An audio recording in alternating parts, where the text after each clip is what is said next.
Hello and welcome back here to the Intel Extreme Masters live at the Taipei game show in Taiwan. We are here to bring you the second game of the Open Bracket. We're jumping over to Open Bracket 2 now. We're going to be bringing you Snute versus Daisy. And a little birdie tells me this might be a long one. Yeah, I think so too. Stylistically, Snute, we all know how he likes to go into Swarm Host. He's not afraid to go into the late game. Usually, I wouldn't say he's one of those campers, you know, that's really doesn't try to make anything happen. He's definitely like, you know, out there in terms of being aggressive with his Swarm Host. But Daisy used to be a massive chaser, only immortals, all-ins, great execution with some War Prism openers, some sentry drops here and there. Yep. But nowadays, I keep on hearing that rumor that he actually loves Tempest.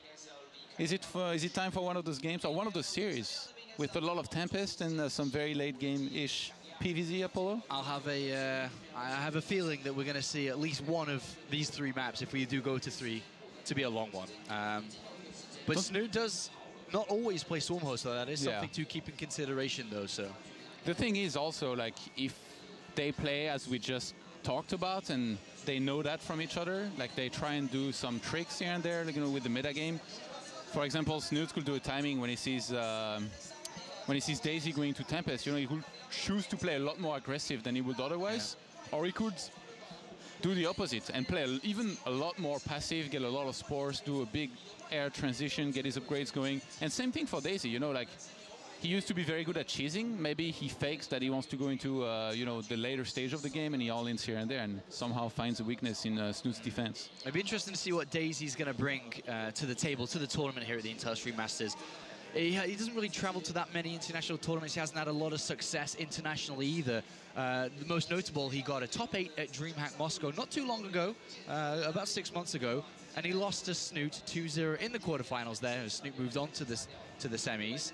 Whereas Snute, on the other side of things, he's actually played at every single Intel Extreme Masters stop so far this season. He's achieved top 8 every single time as well. He's played in the Open Bracket once, which was in Toronto, and he managed to knock out CJ Hero on the way to qualifying for group stages, where then he moved on into the quarterfinals to eventually lose versus Flash. So Snute, top 8 every single time, very, very consistent here. Yeah, he always plays well in this tournament. It's funny, actually, because he's been to every one of them. And you know, all players, they have an SSD backstage to use a computer, and they just keep it if they switch from computer to computer. I think Snute might have his actual SSD with his name on it, since he's been here every single time. From the 3 other stops that he's got. He qualified for one, he was invited into another, and then played in the Open Bracket in Canada. Whereas Daisy's making his big play here at the Intel Extreme Masters, hoping that he can move through. Of course, he's been doing his own Taiwanese thing over the last couple of years, playing in the Taiwanese Esports League. These two players don't meet very often here. Do you think this is an advantage for one or the other here? Because, especially because the play style from the European server to this server, the Taiwanese Esports League, very different. Yeah, the thing is, there should be enough games out of both of them out there for them to, you know, have done their research and kind of know what to expect. Yep. But I feel if somebody was really to have practiced something special that is going to try to bring it out here, I feel like it would be more Daisy than Snute, personally. But then again, you never know. You know, Snute, back when he won against Daisy at Dreamhack Moscow, it was about the time where he had changed up his PvZ a little bit with a lot more Hydralisks play. Yes. And he was very convincing with it, and I feel like back then it was too new for Daisy to have adjusted well. Now, maybe he's had time to think about it. You know, he's had time to think about this match, which he knew might happen here, and we might see a new Daisy facing the Hydralisks pre-Swarm Host of Snute, if this is what he was going to go for. Are you looking at Snute as a player to actually qualify from the Open Bracket today? Honestly, when I look at the Open Bracket, I really can't tell like one big name that I think he's almost sure to go through. It's just so stacked. The thing is, I talked a little bit with him, and it's like a new Snute we're seeing at tournaments. He keeps on telling me, like, man, don't worry, like, I got this. So I guess, yeah, maybe. Like, if he's really on his A game, there is not many people that can stop him. And I mean, he's beaten Hero many times before, and Hero always ends up winning the tournament anyway, so it's a good sign. Snute just coming off the back of his WCS Challenger game as well, where he went 3-0 versus Cyanate, the French player, French Protoss player, and he said that he saved a lot of the gritty, game drawing out Swarm Host play for Daisy if need be today. And game number 1 is not too far away from starting, and it's going to be on one of our new maps here. It's going to be Vanny Research Station, and this is the perfect starting map here for Snute to use his Swarm host type of play, maybe his regular type of play, this is a great map for him to start on. Well, what do you guess here out of Daisy? Is he going to go into Tempest and take it to the late game, or? I think he's going to have a very hard time to even get to the late game on this map. As a first game, you have to wonder, like, what's his mindset like? Does he want to maybe try and throw Snute off his game? Yeah. Or does he want to break him? Like, either way, he breaks him mentally if he wins the first game, be it with the cheese or with some late game play, because then Snute will have to wonder, wow, this guy is actually really sick at either of those things. So interesting. It's going to be interesting. All right, game number 1 has started. We can jump into map number 1 between these two players, our second series of the day here. This is the first game of both of these players as well in the open bracket number 2. So fresh off the bat for both of these. Vanny, Research Station. Let's jump in. All right, up here to the north as the blue Protoss player. It is, of course, Daisy. And he goes up against the player down here as the red Zerg player. Playing for Team Liquid, of course, it's Snute. And as mentioned, I think this is the perfect map for Snute to start on. It's very narrow. It's perfect for Swarm host play if the game was to go long. So I would imagine that Snute's going to be playing a similar style to that suits the map. If they want to go into, you know, a longer game, if they both want to test each other in this kind of game, we might see some very gritty play, especially on that map, you know, with the, I guess, free in-base expansion that you can take very easily. So I wouldn't be surprised if we saw something like, you know, Hatch first against Nexus first. Then again, it's Snute. Snute is really a guy that loves his pull at 14, followed by a hatchery. He loves to get his queens out as soon as possible. We are going to have a Forge opening here, a 13 Forge coming in from Daisy. And we know where this is going to be. It looks like it's a Nexus after, right? Maybe not. Snute's going to expand to the front here, leaving his back base for a potential third afterwards. But with a 13 Forge here, we know which way this usually goes. And it is the cannon rush way, especially when he sees his hatchery first here. It is possible to hold, but it's going to require some very good drone control. Yeah, and for Snute to spot it ASAP, should be able to. Oh, the probe is not spotted. Oh, that's a big deal, actually. But is Stacy actually going to check? I don't think so. He's not going to check that base. Well, he goes in to the main here, reveals the probe immediately. He's already sending out the second probe, though, so it's going to be a cannon rush for sure. And now, he's spotted the back. He spotted the pull timing, so he knows it's a hatch first. He's going to see there is no hatchery here, and now he already knows. The other base was taken, and he's going to head there. Yeah, and now Snute, no overload around his hatchery here. He's going to have to pull a drone. I mean, he has to at this point, otherwise this is just going to be a free cannon rush. But can Snute suspect it? His overload is actually pretty far away. Okay, he's sending one drone. Yeah, you have to. He should be able to see it, but the pylons, man, they're going to go down. Yeah, and now it becomes, are we going to see a cannon walled in here? Yeah. Oh. Yes. And now this becomes a problem. How does Snute react? I think he just takes maybe another base and cancels this one, or he can let this one finish and maybe use the lavas to get units out of it, because this is a pretty massive investment here out of Daisy as well. I think, yeah, the hatchery was like too close to finish to be cancelled here. Well, more drones are coming down here as Daisy did leave that cannon exposed, as he didn't wall it in. This is another cannon rush on the other side, but the other side, we are actually going to see this cannon rush take place, and drones are coming down to attempt this, and because there wasn't the wall off, that Daisy didn't close it up again. Drones are in, and now Zerglings are coming out as well. Oh, this is looking pretty good for Snute if he can kill these cannons, but one of them is going to finish now. And more on the way here, more Zerglings, more cannons. Likewise, this one actually has been walled in on the other side. So much for the big, long macro game. This is more like tower defense right now. Yes, this is not looking good here for Daisy. That one cannon is... It's walled too well here. These cannons are going to go up and they're going to do a lot of damage. Is there a queen on the way? No, there isn't. Snute pulls so many drones. Okay, now he starts one now, but I mean...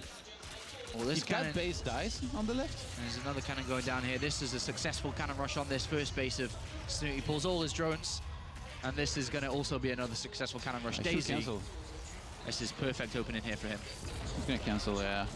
And, okay, Walker counts 18 probes to 21 drones, but Snute has not been able to expand. He can use those lavas on the left-hand side to make units as soon as he's not supply blocked anymore because he got an overload snipe. And he's going to have to expand so far away. He's actually going to take the gold by the look of things to try and come back with the deficit he's starting with in this game. I mean, I like taking the gold. It's just that it's so far away that later on when he gets attacked there, it's going to be really hard to defend. Well, he's taking 2 golds. Another drone's moving up here. He's going to take the second one as well. Why not, Apollo? Why didn't he take the left-hand side one? It's like hiding in play sight. Like I take your goal in front of your base. That's actually hilarious. Imagine, is there a few timings he could do with this? Like double gold, he saturates minimum on both. Like he transfers literally every drone that he has from the main into natural and third, well, and then does like a mass roach all in. But then there's one force field that stops it, because it only requires one force field on this map here for Daisy. So okay, but can Daisy get that many sentries to hold? I mean, in terms of gateway, like he cannoned 2 bases, then he made the Nexus, then a gateway. Like his tech is going to be so slow this game, but I guess so is Snute's. All right, well, we'll see where Snute takes this. Of course, it's going to be very difficult to play from this position, but I think one of the most important parts here is Daisy doesn't really know what the follow-up to this is. For all he knows, this is a 1-base Nidus Worm. So at this point, Daisy's got to try to get some follow-up information. He's to spot that these goals have been taken to start to address the situation. He has a probe actually scouting Snute's main right now. He checked the natural as well, even though he has a cannon there. I'm not sure why. And so, yeah, he sees that there is no lair on the way. Just Snute's only now started mining gas, doesn't even have 100. And the roach run starts Apollo. Did I call it right? I guess it could still be for defensive roaches because he doesn't know what's coming and when it's coming. Like it's as hard as it is for Daisy to get some exact info, and he had a good scout in the main, it's very hard for Snute to send an overload in and see what's up here. It will get sniped surely, and he might not be able to see exactly what he's up against. And in terms of warp gate tech, he has no idea where Daisy's at right now. It could be halfway through done, but he only just started now. +1 attack as well here from Daisy's being researched from the Forge. 3 overlords on the way here for Snute, and he's opened up his supply, and that kind of shows us that he's going to be wanting to build a couple of units in the second here to try to do some damage. But the first sentry is now on its way. Warp gate trying to be rushed out, but no additional gateways in support yet. 3 roaches, circling speed. Daisy surely must be throwing down additional gateways soon. He needs additional gateways. 5 roaches, 6 roaches now. So only units right now. Even though Snute didn't really saturate well the second goal that he took. And he's making drones, so maybe those roaches might just be for defense for his natural, in which case it would be pretty ridiculous if he tried to go to 4 bases against just 2 for the Protoss player. And Daisy, up to his old tricks, the hug gateways, Apollo, they are going down. 7 gateways, +1 attack. Pylons on the left-hand side and also on the right-hand side on the 2 regular expansions that Snute would be taking. And I thought you were going to follow that up with YOLO. 7 gates +1 attack, YOLO. That's what it is. That's what it is. Snute is only making units right now with a lot of Zerglings and some roaches. No, he starts a few drones. He's trying to squeeze in a few drones here and there because I guess he's not sure whether Daisy wants to go into a 3rd base or not. But he's still making enough units to basically have a chance if he was to get attacked. And Snute, he has scouted absolutely nothing in terms of Daisy's main, but now he sees a Stalker being walked in here around his natural. So this is actually a massive tell that Daisy might want to be aggressive, and also he saw the +1, I think. The +1 was finished on that Stalker. Well, interestingly enough, 4 sentries just got warped in on the pylon on the natural here, but there's already units down. And look at the supply difference, it's 90 to 50 here, and it has been very heavily in Snute's favor for the majority of this game as well. Snute is reading this perfectly right now. He's only getting units, he starts lair very late, he didn't need it before anyway, and he's gonna push this back quite easily here, I think. Too many roaches, I don't even know why Daisy's warping in Zealots, man. They're just going through a meat grinder here and dying. And this has been cleaned up very easily, and Snute, who lost both bases, has taken both these goals, has found himself in a leading position. Daisy just saturated the 3rd gas, he's now gonna take a 4th one, but I mean, even in terms of walkers, even though it's equal, having saturated the 2 gold bases, Snute, and still working on the 2nd goal that he took, he's gonna have so much mineral income here in a second. And he's got a hatchery very close to his opponent here, some very good creep spread, and he's knocking on Daisy's door now from 2 bases. Daisy's very limited on what he could do where he goes from this point, and he's going to have to start to think about taking a new base soon, but then he's going to be very exposed out in the open, which is exactly where Snute will want to catch him. Hydralisk Den down, the evolution chamber right next to it, so a +1 attack can start very shortly. Snute playing safe at the same time with additional spore crawlers coming in. Loses a lot of Zerglings there, picks off 1 sentry, but the rest of them do get trapped. Playing a little bit sloppy here and there. What does he expect going up that ramp? Shouldn't really achieve much ever here, but I really like that Snute behind this, as you said, he's playing it safe. Rather than, you know, saying, let's get fancy, I'm quite far here, let's go into mute us and possibly dying to a timing.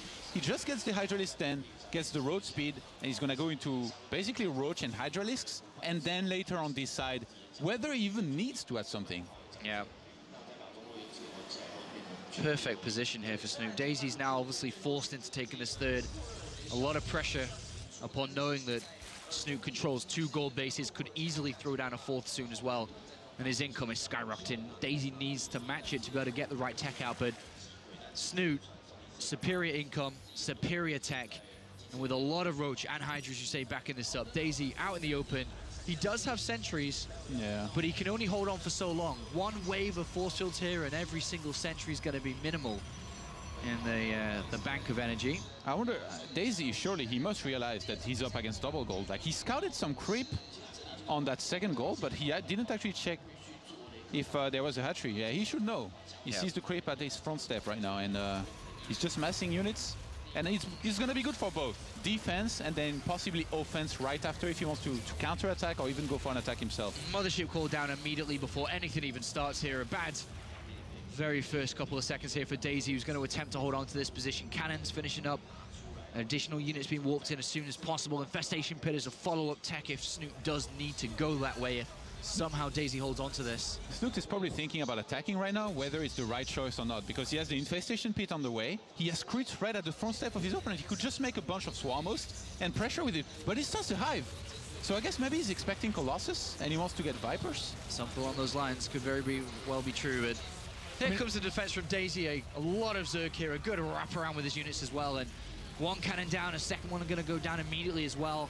A superior unit count here from Snute, up massively in supply, and there's just simply no splash damage here to deal with these light units. There's so many Hydrals here dealing out a lot of damage, and no Photon Overcharge either, having lost that Mothership core at the start of this fight. Yeah, Snute just set up a beautiful concave here, and he's looking to finish it. Yeah, he's looking to finish this game after losing 2 bases. The cannon rushes at the very start, changed it around by taking double gold bases. Daisy going for an attack which didn't work, and Snute very gladly accepted it. And he will take map number 1 here against Daisy. A very good start. Pretty convincingly too. Like, Daisy's cannoning was kind of tricky to counter, and in the end I was very skeptical when Snute pulled the drones to the left-hand side, but I guess Daisy's mistake was really not walling off those first few cannons, and he paid a high price for it. All right, well, good start here for Snute. Going into map number 2 now, do you think Daisy's going to be a bit ruffled by this after, I mean, how that went down? Should he have followed up with a 7-gate? Should he have played it out, you know, in a different way? Do you think approaching it in that way? Because after the cannon rush, that is a successful cannon rush. Was the follow-up strategy decision the correct one to do? I mean, successful to some extent. The thing is, even though it denied Snute's natural, it was a massive investment by him, and he started his Nexus and his Gateway super late. So you can slow a Zerg down as much as you want, as long as you don't do economic damage. The game always kind of resets anyway. And on this map, there is a lot of gold bases, which Snute was aware of. So he took them, and when you cannon somebody on 2 bases, and then he's taking gold bases, and you're starting a Nexus and Gateway, there's no way you're going to be able to stop him. So from there, he was just too far behind to be able to do anything. All right, well, we'll be jumping into game number 2 in a couple of seconds' time. We'll be right back.